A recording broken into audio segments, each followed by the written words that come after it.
Hola, ¿qué tal? Bienvenidos una vez más a Conversando desde la Terraza, este espacio donde nos dedicamos a entrevistar a los autores de los libros de Ediciones Acatlán, mismos que pueden encontrar en Librería Acatlán y en nuestra tienda en línea. En esta ocasión está con nosotros un invitado muy especial, el doctor Raúl Alcalá Campos, para presentarnos su libro de las prácticas de justicia a su concepción plural. Bienvenido, doctor. Al contrario, muchas gracias por la invitación. Estoy muy agradecido a Acatlán y sobre todo que se pueda difundir, en este caso, lo que hace el cuerpo académico de filosofía en nuestra querida FES Acatlán. Claro. No, y de verdad reitero nuestro agradecimiento por haber aceptado la invitación. Estas entrevistas nos gusta mucho comenzarlas con ustedes dándonos una breve semblanza de su haber aquí en la facultad. Sí. Yo estoy en filosofía, pero soy prácticamente un accidente de la vida en la filosofía, porque yo no venía hacia filosofía, sino más bien fue la causa el haberme topado con un libro. Con un libro, ya cuando tenía yo, que será como 21, 22 años, yo trabajaba en construcciones, en esa época con un ingeniero, pero vivía en una casa de huéspedes con estudiantes del Politécnico, estudiantes de economía del Politécnico, y ahí un día todos se habían ido y habían dejado un libro sobre una cama y lo levanté porque no tenía nada que hacer y comencé a leerlo y me encontré con un mundo que no conocía, un mundo de filosofía, y de ahí pues ya presenté examen de admisión. No, antes de presentar el examen de admisión tuve que estudiar preparatoria y después ya presenté un examen de admisión a la UNAM, ya directamente para filosofía. Fui aceptado y eso me dio mucho gusto, ¿no? Tuve excelentes profesores de filosofía en la Facultad de Filosofía y Letras, y por azares del destino, ya terminando de la carrera, vine aquí a la entonces ENEP Acatlán, ¿sí?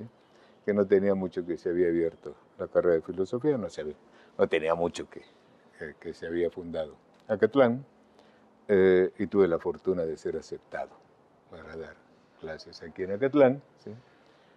Y estando aquí, estudié la maestría en Filosofía de la Ciencia, fui de la segunda generación de la maestría en Filosofía de la Ciencia en la Universidad Autónoma Metropolitana en Iztapalapa, y después de terminar la maestría, estudié el doctorado, regresé otra vez a la UNAM a estudiar el doctorado en la Facultad de Filosofía y Letras, ¿no? Estoy sumamente agradecido y quiero muchísimo a la UNAM, ¿sí?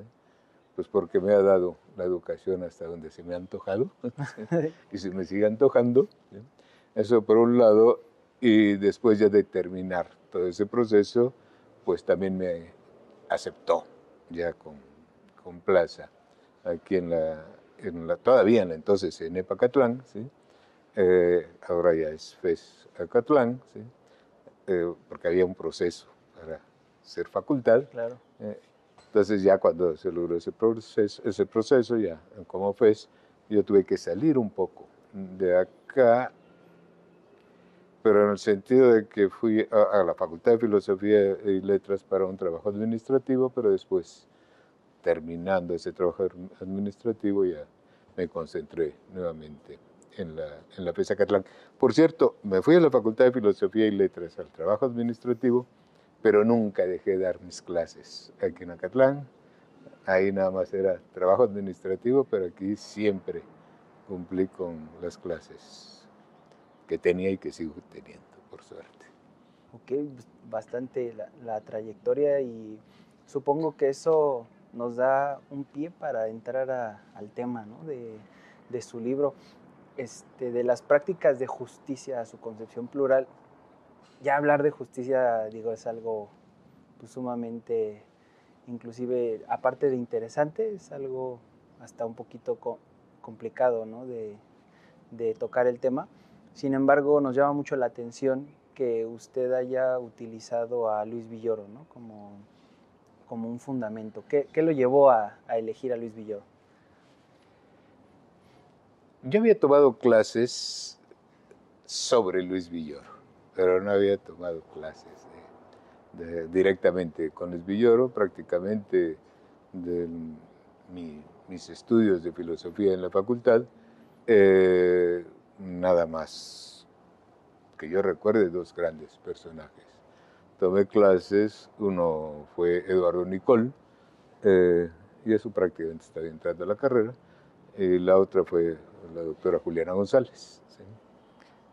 Entonces, tomé clases con gente muy joven. ¿Sí? Eso, por cierto, también me gustó mucho. ¿Sí? Y en esas clases que se daban, se veía muy poco de la filosofía que se hacía en México, ¿no? Estudiamos un poco a Luis Villoro, pero fue hasta que yo llegué a la maestría cuando nos hicieron leer, el doctor León Olivé, un libro de Luis Villoro que lleva como título Creer, Saber, Conocer.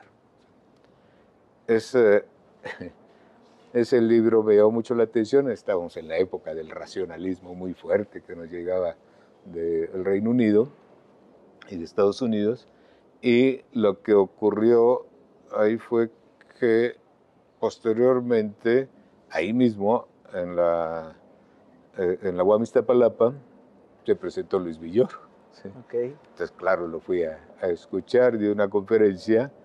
Esa conferencia estaba tratando el concepto de racionalidad, pero también otro concepto, lo razonable. ¿Sí? Y me llamó mucho la atención este tipo de conceptos, porque lo que me habían dicho, sobre todo en la parte de lo razonable, lo que habíamos aprendido y lo que ya había aprendido sobre Luis Villoro, ahí en las clases, pues como que se desprendía de la idea que estaba yo escuchando directamente de Luis Villoro. Creo que también ya se había movido Luis Villoro, ¿no? Terminé llevándome bien, por cierto. Hay un libro mío publicado en la Facultad de Filosofía y Letras que el prólogo lo hace Luis Villoro. Okay. Y ahí me llamó mucho la atención esta otra parte sobre lo razonable. Y entonces leí varios libros de él. Leí Los grandes momentos del indigenismo en México, leí El proceso ideológico de la revolución de independencia, y ya comencé a leer muchos de ellos. Y entre ellos Villoro publica un libro en donde desarrolla su idea sobre la justicia. ¿Sí? Esta idea sobre la justicia está concentrada en que no tenemos un conocimiento directo de lo que es la justicia.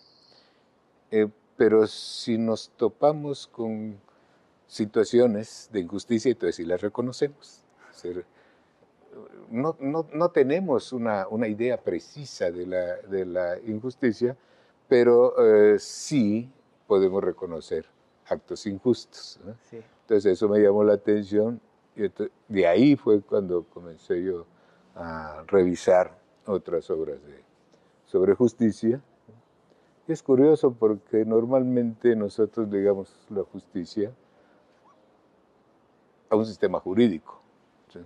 La mayoría de las veces lo construyen así, pero cuando uno revisa las teorías sobre la justicia, desde Platón prácticamente hasta nuestros días, vemos cómo va variando esa idea de justicia. Hay muchas versiones, muchísimas versiones de justicia, y eso me llama mucho la atención, porque además en estas teorías de la justicia, muy rara vez se refieren, a menos que sea filosofía del derecho, ¿sí? Cuando es filosofía, análisis filosófico de ciertos términos, el término justicia como sistema jurídico muy rara vez aparece. Claro. Pero yo no soy casado y nunca me casé con las ideas de Luis Villoro. Sí. ¿Sí? Pero más bien me inspiró para hacer ciertas cosas. A mí lo que me interesa más que nada no son los autores. ¿Sí? Los autores me son necesarios, pero lo que me gusta a mí muchísimo son los temas. Ok. El tema de justicia. Y bueno, también desde que uno lee el título de su libro, ¿no? Ya desde ahí a uno le impacta, ¿no? ¿Qué tan diferente podría ser una de la otra? Y me lleva a la siguiente pregunta. ¿Por qué a veces esta concepción que nosotros como sociedad tenemos de la justicia, por qué a veces resulta tan diferente de las prácticas, ¿no?, que tenemos de justicia? Sí, sí. Las teorías, las ideas, las teorías que se dan sobre, no solamente sobre la justicia, sobre sobre muchos temas, ¿sí? Pues teóricamente se ven muy bien, ¿sí? Sirven como guía, son muy importantes, nos permiten ver cosas, ¿sí? Pero bajarlo a la práctica es una cosa completamente diferente, ¿no? Porque ahí ya se impone. En la realidad podemos nosotros pensar en lo siguiente. Eh, Acabamos de terminar el año pasado, a finales del año pasado, aquí un evento sobre género, sobre estudios de género. Tuvimos invitados tanto de CEU como de España, invitadas más que nada. Y se desarrollaron muchísimas versiones sobre el género, sobre el feminismo también. ¿Sí? Bueno, es lo mismo género que feminismo. Sí. Y esas versiones dan ciertas ideas sobre lo que es este movimiento, sobre el género, ¿no? Hace poco vi una serie, no voy a decir cuál serie, okay, pero tenía que ver con esto y fue muy curioso porque en esa serie la versión que se está dando sobre los movimientos feministas no tiene nada que ver con la teoría. Jamás hablan de nadie, de la teoría, ¿sí? Teorías feministas. Y eso es bastante curioso porque dentro de la sociedad en general se tiene cierta visión, ¿sí? Pero dentro del mundo de los análisis hay una versión completamente diferente. Desde luego, estos análisis que se hacen son muy importantes porque nos permiten ver ciertas cosas que no los vemos si no es a través de este análisis. Antier estaba en un examen y estaba comentando esto precisamente, que en las teorías las palabras generan mundos. Okay. ¿Sí? ¿En qué sentido? Nosotros comenzamos a ver cierto tipo de personas esquizofrénicos y este tipo de cosas hasta que Freud comenzó a hablar de ellos. Sí, pero como esquizofrénicos. Claro. No quiere decir que no existieran, sí. Antes se les quemaba, ¿no? En leña verde, pero ya comenzamos a ver otras. Esas mismas personas, pero las comenzamos a ver de otra manera. La plusvalía, ¿sí? La plusvalía siempre ha existido, pero hasta que nos lo nombró Marx comenzamos a ver plusvalía por todos lados, ¿no? Entonces, en ese sentido, sí, como los hoyos negros de Einstein, ¿no? Claro. Hasta que aparecieron la teoría de Einstein comenzamos a ver y a buscar hoyos negros, ¿no? Entonces, así está este tipo de teorías que nos permiten ver mundos. Lo mismo ocurre incluso en la teoría feminista. Simone de Beauvoir, por ejemplo, menciona esta parte de la mujer como el ser para sí y el ser para otro, ¿no? El ser para sí, que es lo que maneja la noción masculina, y el ser para otro es una creación de la mujer, ¿no? Entonces, este tipo de expresiones nos hacen ver cosas y comprender mejor nuestro mundo. A mí me encantan las teorías, ¿no? Claro. Pero no creo que el conocimiento se reduzca nada más a las teorías. Hay muchas cosas, hay muchas prácticas, ¿sí? Esas teorías también nos permiten llevar esto a la práctica. Un ejemplo que es bastante interesante, en la práctica de los sistemas jurídicos, por ejemplo, aquí tenemos un sistema jurídico que se aplica en ciertos momentos, ¿sí? Pero ese sistema jurídico tiene cierta reglamentación y obedece a un sistema escrito, ¿sí? Y el sistema escrito permite la aplicación de la justicia a través de jueces, ¿sí? pero en un problema dentro de una comunidad indígena, eso es completamente oral. ¿Sí? Sí hay sistemas, no es estrictamente un sistema, sino algo que se generó no tiene mucho después del año 2001, ¿sí? Que son juzgados indígenas. ¿Sí? Okay. Estos juzgados indígenas, y ahí es prácticamente un sistema oral, ¿no? Y la idea es completamente diferente, en el sentido de que no se está buscando un castigo ni nada por el estilo cuando hay un delito, ¿sí?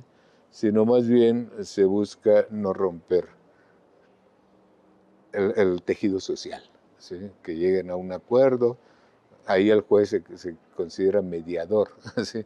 Más que juzgador, ¿no? Entonces no va a dictaminar ninguna sentencia, sino va a lograr que haya un diálogo entre los participantes, lo cual es el buen ejercicio, la buena práctica de justicia. No sé, son sistemas más diferentes Sí, de ejercerla, con visiones diferentes de justicia, por cierto. claro. Sí. Y de hecho, esto que acaba de mencionar me lleva a preguntar si esta parte dentro de la teoría que usted menciona y dentro de la práctica, que es algo diferente, si este fue el motivo por el cual dividió en dos partes su libro, ¿no? La primera parte donde menciona que está esta parte como de coyuntura, que están las discusiones en la mesa de diálogo, y la segunda parte donde estrictamente se dedica a las prácticas. Sí, la idea de separarlo así es ver precisamente esta separación, ¿no? En la vida cotidiana están unidas prácticamente, pero nos permite ver con más claridad qué es lo que está ocurriendo en cada una de las partes, ¿no? Eso es interesante porque a veces separar las cosas nos permite darnos cuenta de cómo se mueve.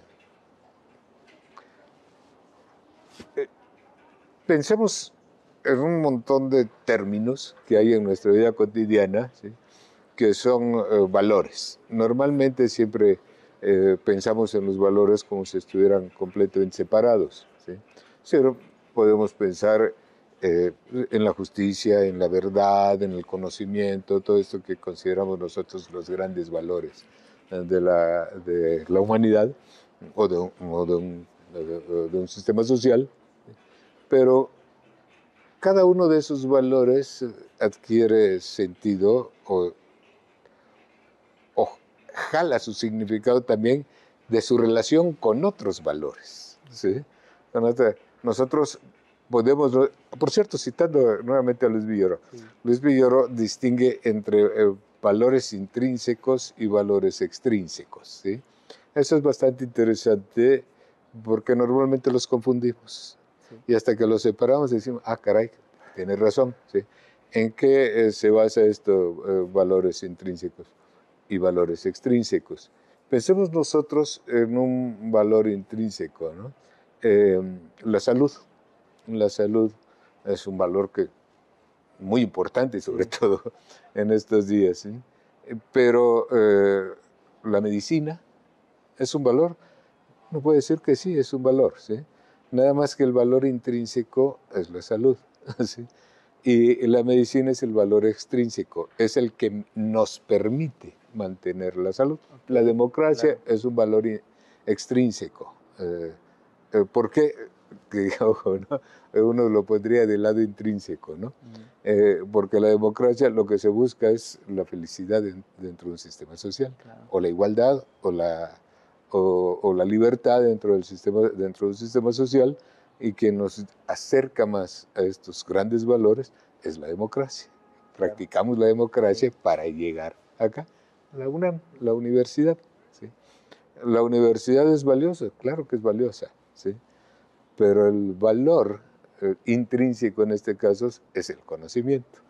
Y la universidad es un valor extrínseco, tiene un valor extrínseco porque es la que nos permite difundir el conocimiento y generar el conocimiento. Sí, claro. En ese sentido se ve este sistema de valores, ¿no? ¿Sí? Pero hasta que nosotros logramos separar esto, lo comenzamos a ver así. Claro. ¿Sí? Esa es la idea. Ok, claro. Sí. Sí, sí entiendo perfectamente. Y creo que también la gente que nos ve, creo que también les habrá quedado bastante claro. Y me gustaría pasar un poco al tema ya de plasmar todo esto que nos acaba de platicar en la escritura, ¿no? ¿A qué obstáculos se enfrentó en el momento en el que tuvo que plasmarlo en un libro? Ahí voy a decir varias cosas. Sí. Primero, es muy difícil a veces escribir. ¿Sí? Es muy, muy difícil porque, sobre todo en ciertos casos, ¿no? En el caso de los académicos de la FES Acatlán y de toda la UNAM, ¿sí? Porque de repente uno ya encontró el caminito, comienza a escribir, y ya está muy entusiasmado escribiendo, pero tiene otros compromisos. Ok. Dar clases, Sí. por ejemplo, asistir a comisiones, ese tipo de cosas, interrumpe ese proceso de escritura y después retomarlo es un poco complicado, no mucho, pero sí es un poco complicado, ¿no? Eso por un lado. Después uno tiene que comenzar a aclararse las ideas, ¿sí? Pero además de aclararse las ideas, tiene que ver cómo escribir para que se dé una estructura bastante aceptable, ¿no? Que uno vea las relaciones en ese proceso de escritor. Y una cosa bastante interesante y también problemática es escribir, desde mi punto de vista, porque no todo el mundo estaría de acuerdo, ¿sí? Para que toda la gente lo entienda. Claro. ¿Sí? Porque sobre todo en este mundo en el que estamos académico, ¿sí? Terminamos ya siendo demasiado especialistas con un lenguaje demasiado técnico, ¿sí? De tal manera que nada más nos entendemos entre nosotros, ¿no? Y bajarlo a la realidad, a ese mundo social que está fuera de nosotros, a veces se vuelve bastante complicado, ¿sí? Terminamos escribiendo cosas especiales para especialistas, ¿no?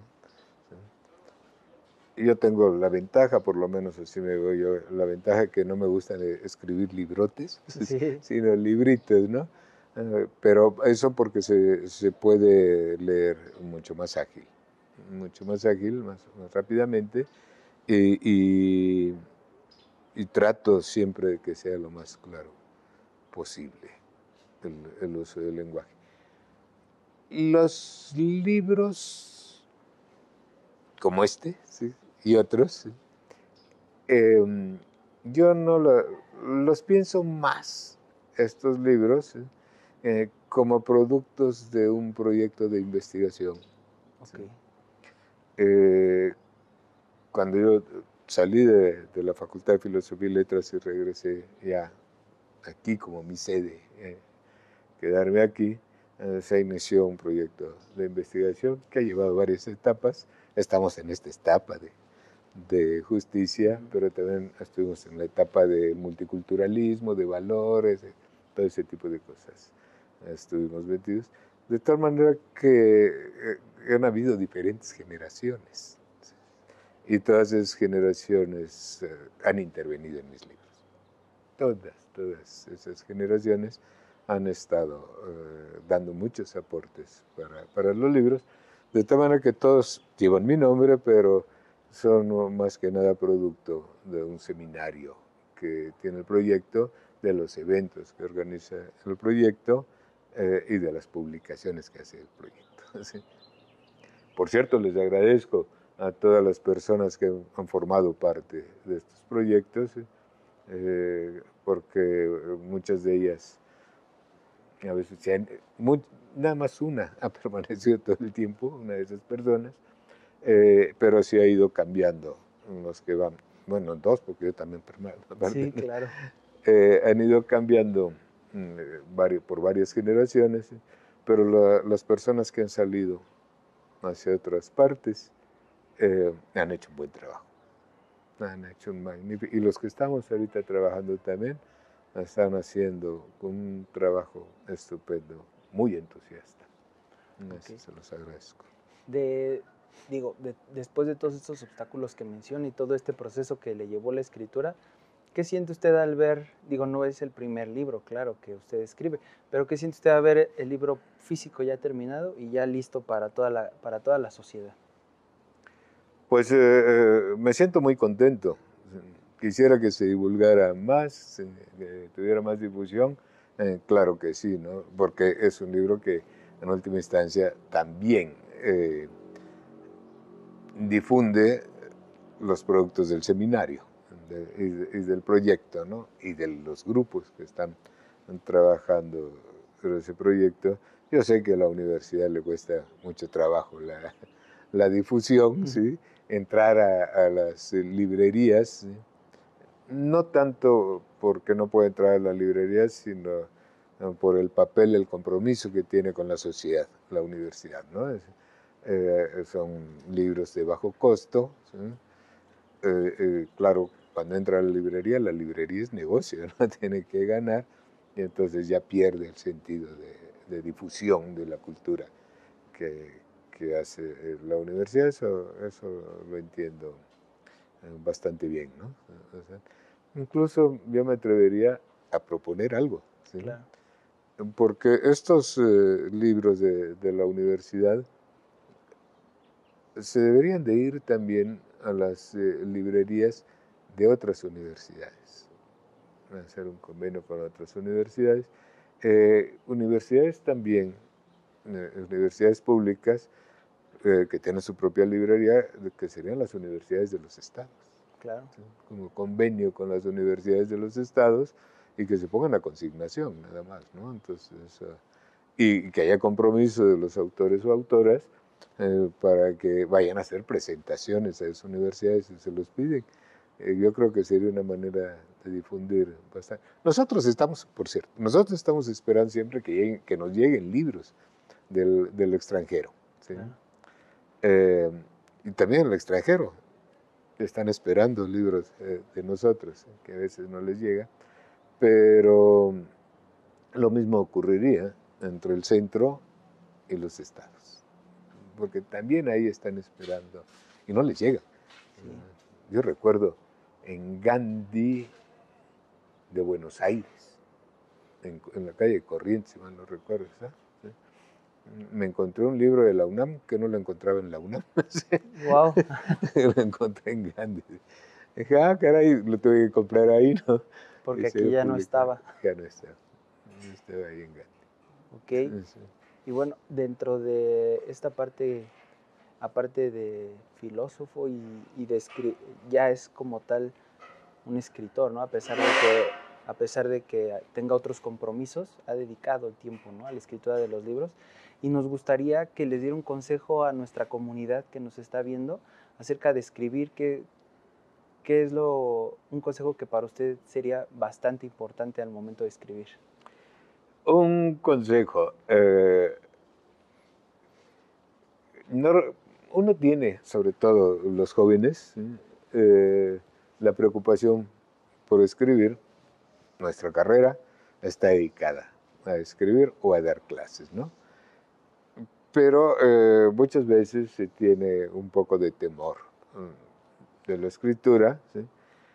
Porque piensa uno en las críticas que le van a hacer, ¿sí? Yo daría el siguiente consejo, ¿sí? Si son críticas donde se está atacando a la persona, no al producto, Okay. ¿sí? No al contenido del libro, sino a la persona, pues que no le hagan caso. Y sí hay críticas de ese tipo, ¿no? Y también en la academia, ¿sí? No debemos destrozar ni de criticar los trabajos de los alumnos, ¿sí? No, normalmente se les puede criticar diciendo, está mal escrita, a ver si escribes mejor. pues si escribieran bien no estarían acá, ¿no? Vienen acá a aprender, ¿no? A Claro. aprender eso, sí. Y nuestra labor pues es encaminarlos para que escriban mucho mejor, ¿no? A nosotros también nos costó trabajo. Entonces en ese sentido no le hagan caso a eso, ¿no? Y si tienen la seguridad, pues escriban, ¿sí? Eh, escriban y acepten las críticas, ¿sí? Que les sean productivas. Una crítica que a mí me lleve a pensar, caray, ¿sí? Qué buena crítica, esto no lo había pensado. Yo creo que le tengo que prestar más atención, ¿sí? A eso le presto atención. Claro. A las otras, no. De plano, las hago a un lado, digo, esto no funciona, ¿sí? Pero normalmente pues, las jóvenes están con esa preocupación de que es que me van a criticar y eso lleva también a pensar, porque lo he escuchado mucho, todavía ayer lo volví a escuchar, eh, es que no sé si estoy diciendo tonterías, ¿no? Ok. Si la interpretación que tengo de este autor está bien, ¿no? Pues, ¿qué te preocupa? Es tu interpretación, ¿no? ¿Sí? Tienes cómo sostenerla cuando estás leyendo al autor, cuando lees al autor, él te está llevando hacia esa interpretación, pues escríbela clara y ya no te preocupes si está bien o no, ¿sí? Nosotros seguimos leyendo a Aristóteles, ¿sí? Pero imagínate a San Agustín o a Tomás leyendo a Aristóteles, tenía su interpretación, ¿no? Claro. ¿Sí? Pero pues llegó la modernidad y leyó a Aristóteles de otra manera, con otra interpretación, ¿sí? Y lo mismo ha ocurrido hasta nuestros días. Ves a John Rawls, que leyó a Aristóteles también, más a Kant que a Aristóteles, de otra manera, ¿sí? Entonces están buscando cosas y cada quien está generando su interpretación, que tiene mucho que ver con el contexto en el que estás. La, eh, Gadamer decía que nosotros lo que hacemos es, cada vez que leemos este tipo de obras, las actualizamos, es decir, las traemos a nuestro mundo, pero las estamos leyendo desde nuestro momento, ¿no? No podemos entrar, aunque sí se cree, eh, al cerebro del autor, ¿no? Sí, Claro. nos interesa lo que dice el texto, diría Gadamer, ¿no? ¿Sí? Lo importante no es el autor, sino el texto, el significado del texto. Y eso les diría, no se preocupen, escriban, ¿sí? Y el futuro les dirá si estaban bien o no, y normalmente van a cambiar. Yo recuerdo haber escrito algunas cosas hace mucho tiempo que ahora las leo y digo, caray, yo dije esto, qué barbaridad, ¿no? Sí, Sí. pero en su momento pues así lo creía, ¿no? Eso no tengo ningún problema con eso. Pues muchas gracias, doctor, por No, al haber contrario. estado con nosotros, por haber aceptado la invitación. ¿Algo más que desea agregar a la entrevista? No, sí quiero agregar algo que es, Acatlán tiene mucho que ofrecer, ¿sí? Debemos de sentirnos orgullosos de lo que se está haciendo con Acatlán, ¿sí? De lo que se está haciendo en la fecha Acatlán, ¿sí? Todavía hay mucho trabajo por hacer, ¿sí?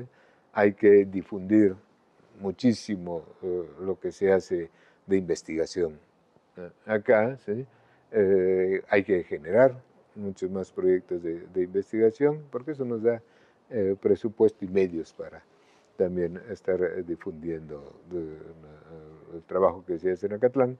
Y también, por lo menos en el mundo de filosofía que yo conozco, las personas que han estado saliendo de acá, de las generaciones, no todas, desde luego, pero muchas de esas personas están destacando en el mundo filosófico.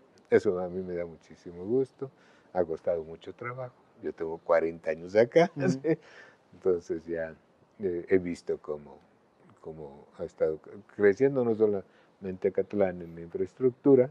Por cierto, un colega mío hace algún tiempo que lo invité, colombiano, Carlos Gutiérrez, vino a dar una plática acá y recorrimos Acatlán y me decía, esta es una universidad privada porque está muy cuidada, muy limpia, muy Sí. organizada. Y yo, no, hombre, eso es la UNAM también, ¿no? que esa es una cosa importante, ¿sí? Eh,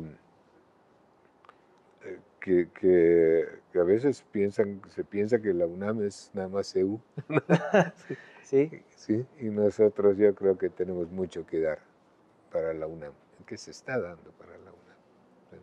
muchísimas, No, al muchísimas contrario. gracias por haber estado. Reitero el agradecimiento. Y pues muchas gracias a ustedes que nos acompañaron una vez más en Conversando desde la Terraza. Ya saben que pueden encontrar el libro del doctor Raúl Alcalá Campos, de las prácticas de justicia a su concepción plural, en Librería Catlán y también en Tienda Catlán en línea. Por favor, síganos en nuestras redes sociales que estarán apareciendo en este momento en su pantalla. Búsquenos como Librería FESA Catlán y por favor coméntenos a quién les gustaría que entrevistáramos ahora. ¿Qué autor les gustaría ver aquí en Conversando desde la Terraza? Yo soy Juan Gutiérrez. Hasta luego.